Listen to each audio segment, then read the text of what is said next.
Tuloy ang laban.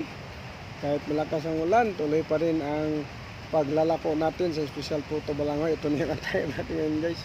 Kasi nakaraan, grabe, basang-basa tayo.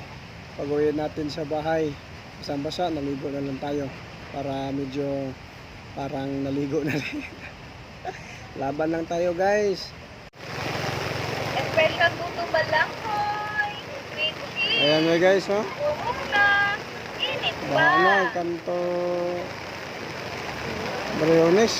Special Puto Ito papunta tong Balangoy. Claridel Street. Bumok na.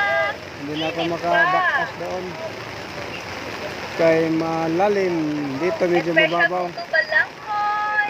Dito ako galing sa kabila. Dito mataas ng tubig. Init pa. Papuntang Manalili. Yan, Special Puto daanan. Balangoy. Hindi na ako makadaan dyan. Hindi na makadaan ng trolley. Init pa. Ganito may guys ang kalagayan sa mga tindahan Special dito. Puto Balangoy. Sa Tawag Market. Tawag dito nga night market. Pa. Ganito ang sitwasyon pag malakas ang ulan. Special Puto Balangoy. At lahat kami dito apektado. Kaya tinunan ko ito ng documentary bilang alaala, bilang isa din akong street vendors.